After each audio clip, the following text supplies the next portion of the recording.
لے کر آئے 1/3 ایک کی 1/3 ایک کی 1/3. اب یہ نہیں کہ یہ 1/3 میں آگے منہ والا حصہ تمہارا بیچ والا, پوری گائے میں 1/3. 4 آدمی گائے لے کر آئے, یہ ایک آدمی لے کر آیا, 3 آدمیوں کو حصے بیچ دیے اس نے, ٹوٹل 4 برابر حصے کر دیے. لوگ سمجھتے ہیں کہ اب 3 آدمی ہیں تو ایک 4 حصے لے, ایک 2 آدمی ہیں تو ایک 4 حصے لے گا, ایک 3 حصے لے گا. یہ ضروری نہیں ہے, سمجھ رہے ہو؟ اس تکلف کی بالکل بھی ضرورت نہیں ہے. کر لیا تو بھی قربانی ہو جائے گی. تو یہ 7 سے زیادہ لوگ شریک نہیں ہو سکتے, 7 سے کم 6 بھی ہو سکتے ہیں, 6 برابر حصے کر لیے جائیں. ٹھیک ہے. اچھا, گائے کے حصوں کو میرے بھائی خوب سمجھ لو. گائے یا اونٹ میں جب 7 لوگ یا 4 لوگ یا 3 لوگ شریک ہوئے تو جتنے بھی شریک ہوں گے تو خوب سمجھ لیں, گائے کے 7 حصے جو کیے جائیں گے یا 3 یا 4 حصے, وہ تول کے کرنا ضروری ہے, اندازے سے کرنا جائز نہیں ہے, چاہے سارے راضی بھی ہوں, کیونکہ گوشت سودی اموال میں سے ہے. ایک بوٹی بھی زیادہ چلی گئی تو وہ سود کے حکم میں ہوگی, کیونکہ جب ہم حصے تقسیم کر رہے ہوتے ہیں تو اصل میں بیع و شراء کا عمل ہو رہا ہوتا ہے, خرید و فروخت کا, کہ آپ کا حصے کا جو گوشت ہے وہ میں نے خریدا, اس گوشت کے بدلے میں جو میرے پاس ہے وہ میں نے آپ کو بیچا. تو گوشت کے بدلے میں جب گوشت بکتا ہے تو وزن میں تول ضروری ہے. ذرا سا بھی زیادہ ہو گیا تو وہ کیا ہے؟ ربا ہے, سود ہے. اور جب وہ سود اس میں شامل ہوگا تو وہ سب کے لیے ناجائز ہو جائے گا. لہذا یا تو تول کے تقسیم کریں یا سود سے بچنے کے لیے ایک کام کر لیں کہ 7 حصوں میں کلیجی ملا دیں, کیونکہ جب ایک جنس میں دوسری جنس شامل ہوتی ہے پھر جو اضافہ ہوتا ہے نا وہ مخالف جنس کی طرف نسبت کر دی جاتی ہے اس کی. یہ سودی احکام ہے, سمجھ میں آ جائیں ٹھیک ہے, نہیں آئے تو پھر کسی اور وقت بیٹھ کے چھاؤں میں آئیے گا, سمجھا دوں گا بیٹھ کے. ابھی تو مسئلے پر عمل کر لیں, سمجھ رہے ہو؟ تو آپ نے کیا کرنا ہے کہ جب گائے کٹے گی, ذبح ہوگی, 7 حصوں میں ڈیوائڈ کیا, اس کو 7 میں تھوڑی تھوڑی کلیجی رکھ دی, سمجھتے ہو؟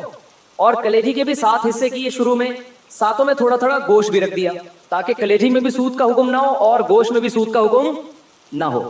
مخالف جنس جب آتی ہے نا تو اس کی مثال ایسے, جیسے 10 روپے کے بدلے آپ نے 9 روپے خریدے تو ناجائز ہو گیا نا, لیکن 9 روپے کے ساتھ ایک ماچس کی ڈبی ملا لو گے آپ, تو مخالف جنس جب ملاؤ گے تو ادھر جب 1 روپیہ زیادہ ہوا وہ اس ماچس کے مقابلے میں ہو جائے گا.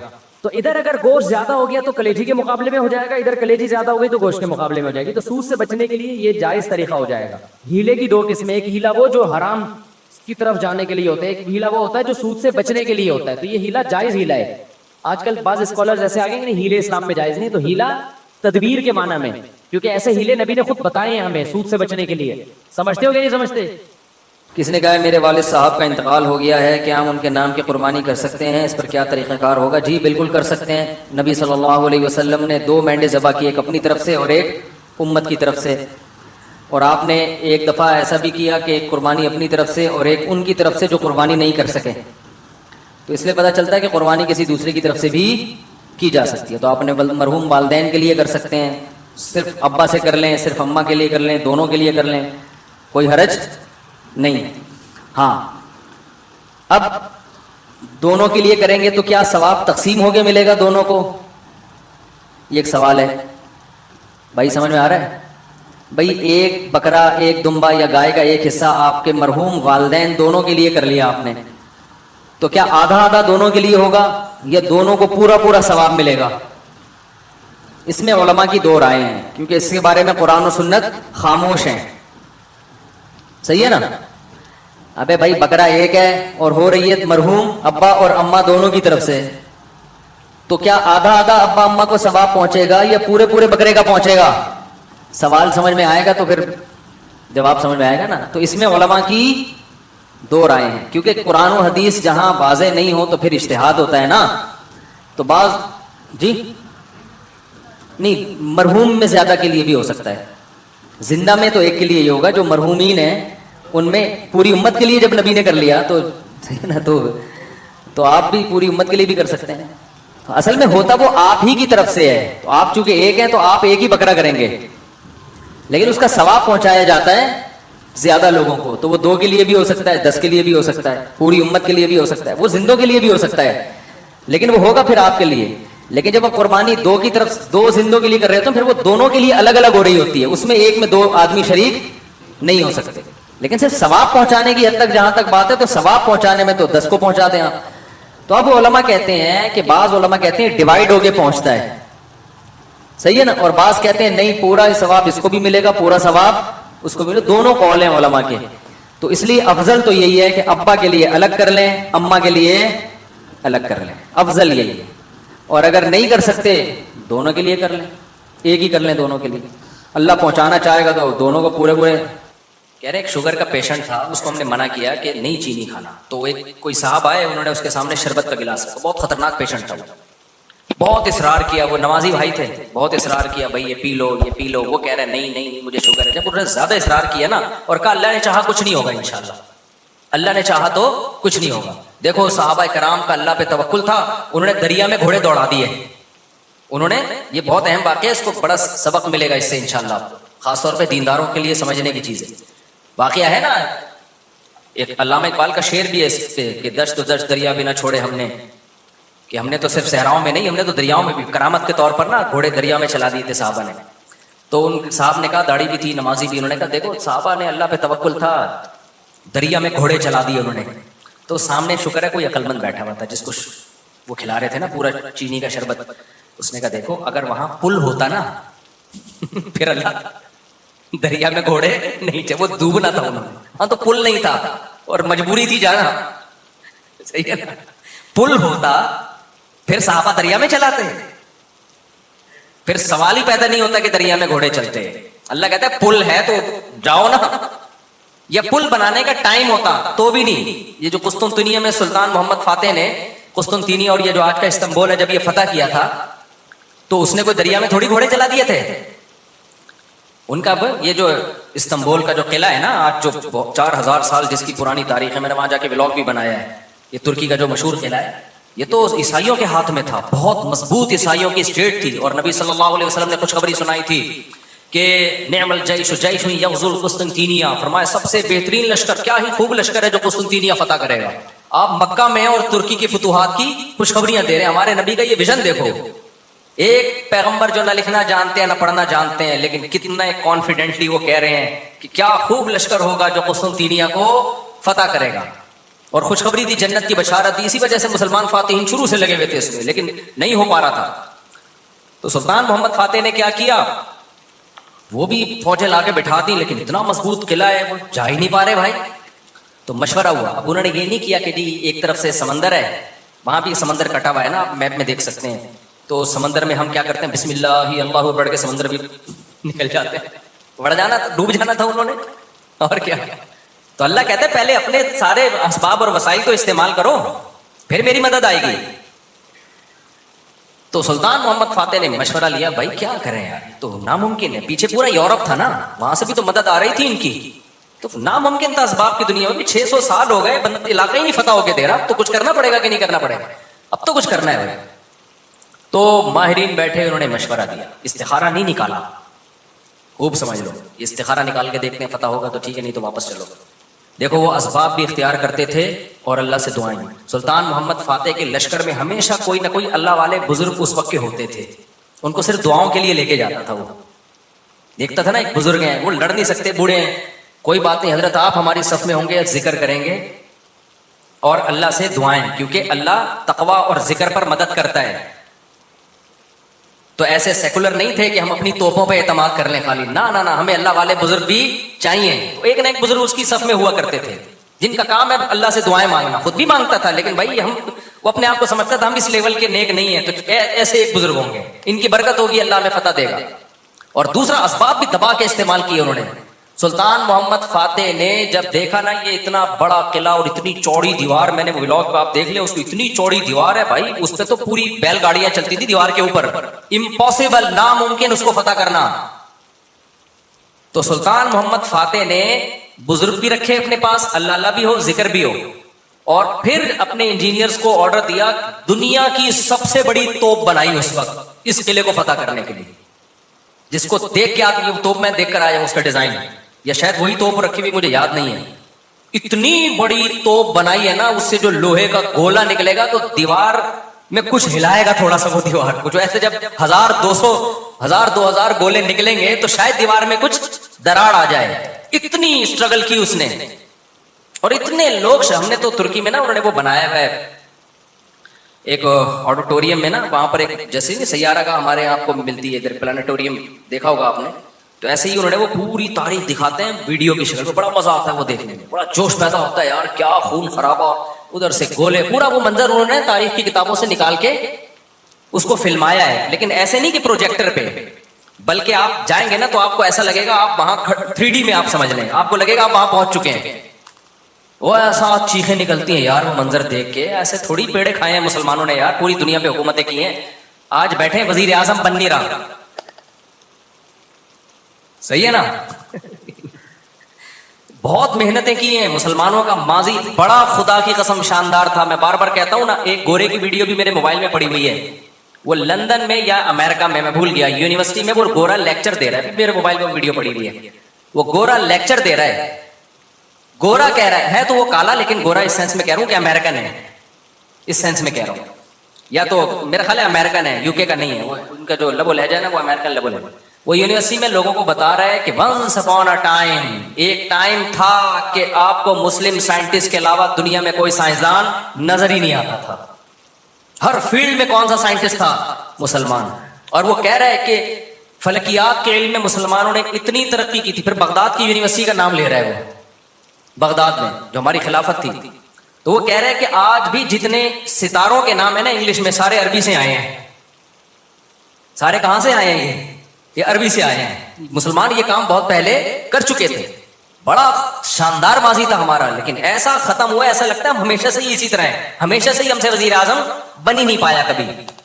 ایسا نہیں ہے، ماضی ہمارا اور زیادہ پرانا ماضی نہیں ہے، 150-200 سال سے زیادہ پیچھے کی بات نہیں ہے. یہ چند غلطیاں ہوئی ہیں جس کی سزا ہم بھگت رہے ہیں. اس میں مذہبی لوگوں سے بھی ہوئی ہیں، حکمرانوں سے بھی ہوئی ہیں، دونوں طبقوں سے ہوئی ہیں. کسی ایک طبقے کو آپ ذمہ دار نہیں ٹھہرا سکتے. تو اس میں ایک بہت بڑی غلطی یہ ہوئی ہے کہ مذہب کو سائنس سے کیا کر دیا؟ الگ کر دیا. یہ بہت بڑی مسٹیک ہوئی ہے. جبکہ ہمیں داؤد علیہ السلام، سلیمان علیہ السلام کے واقعات میں کیا ملتا ہے؟ اللہ نے سلیمان علیہ السلام کو جب دنیا کا حکمران بنایا ہے تو اللہ نے اسباب اور وسائل بھی دیے تھے ان کو. وہ اسباب کیا تھے؟ لوہا ان کے ہاتھ میں پگھلا دیا اللہ تعالیٰ نے. داؤد علیہ السلام کو حکم دیا زرہیں بناؤ، زرہیں. اللہ کہہ دیتا کہ اے داؤد تو زمین پر حکومت کرے گا، لڑائی کرے گا، زرہیں بنانے کی ضرورت نہیں ہے. آیت الکرسی پڑھ کے ہر مجاہد پہ پھونک لگائی، دم کیا، دشمن کی تلوار چلے گی. یہی چل رہا ہے نا آج کل. داماد انسان کا بچہ نہیں بن رہا، آیت الکرسی پڑھ کے پھونکو اور اس کو جو ہے وہ تعویذ کرا دو تو ٹھیک ہو جائے گا. پوری 10-10 سال دامادوں کے ٹھیک کرنے میں بیٹیوں کی زندگیاں تباہ کر دیں. قرآن کیا کہتا ہے؟ ان خفتم اللہ یقیما حدود اللہ. حدود اللہ پہ قائم نہیں رہ سکتے بھائی، خلا لینے کی کوشش کرو اس پاگل سے.